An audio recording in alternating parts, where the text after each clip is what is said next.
जय श्री माधव, जय श्री कृष्ण। आज फिर मैं आपके सामने एक प्रश्न लेकर आया। जब भविष्य पुराण था तो भविष्य मालिका की आवश्यकता क्यों पड़ी? आज का यही प्रश्न है।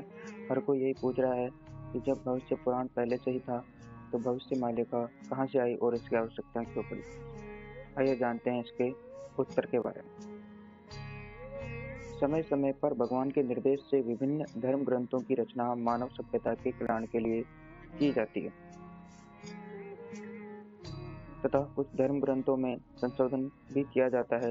ये केवल श्री कृष्ण भगवान जी के निर्देश से विशेष समय पर तथा श्री भगवान जी के द्वारा चिन्हित विशेष व्यक्तित्व के द्वारा ही किया जाता है।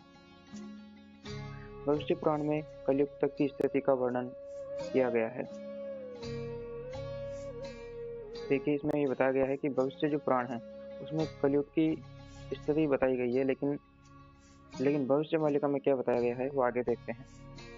भविष्य मालिका पुराण में कलयुग का अंत, धर्म संस्थापना, भगवान कल्कि का आविर्भाव तथा अनंत युग तक का विस्तृत वर्णन किया गया है। यह सनातन धर्म का आखिरी ग्रंथ है। इसके बाद में कोई ग्रंथ नहीं होगा। नहीं, सनातन धर्म का आखिरी ग्रंथ है भविष्य मालिका। इसके आगे चलते हैं। इस श्रृंखला में 1,85,000 ग्रंथों का समूह है। इन ग्रंथ समूह में भक्तों के चरित्र का वर्णन, राजाओं की वंशावली, भविष्य का विस्तृत वर्णन, किन किन पाप कर्मों की वजह से कलयुग का अंत हुआ, युग संध्या,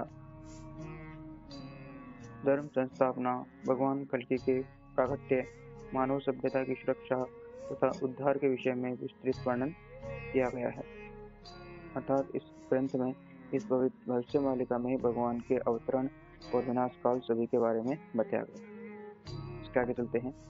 भविष्य मालिका पुराण ही एकमात्र ऐसा ग्रंथ है जिसमें भगवान महाविष्णु के 10वें अवतार भगवान श्री कल्कि जी के विशेष विषय में संक्षिप्त में वर्णन किया गया।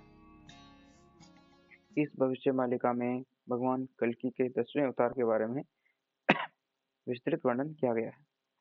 भगवान का अवतार कब होगा, कहाँ होगा और संबल ग्राम कहाँ है, भगवान के माता पिता कौन होंगे आदि तथा धर्म संस्थापना किस प्रकार होगी, इस विषय में केवल भविष्य मालिका पुराण में ही वर्णन मिलता है।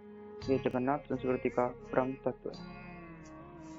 अर्थात भगवान कल्कि कलयुग में अवतरित होंगे, वो कब अवतरित होंगे, कहाँ अवतरित होंगे और संबल ग्राम में, जैसे कि आजकल कहा जा रहा है कि भगवान कल्कि संबल ग्राम में आएंगे, तो वो संबल ग्राम कहाँ होगा, उनके माता पिता कौन होंगे इस कलयुग में, इन सभी बातों के ऊपर चर्चा की गई है भविष्य मालिका पुराण में। इसके आगे चलते हैं।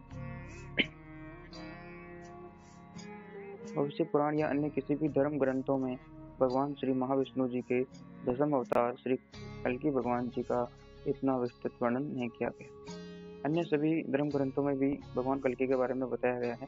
श्रीमद् भागवत महापुराण में, मनुस्मृति में, इन सभी में कल्कि भगवान के अवतार के बारे में आता है, लेकिन इतना विस्तृत वर्णन सिर्फ और सिर्फ भविष्य मालिका महापुराण में ही किया गया।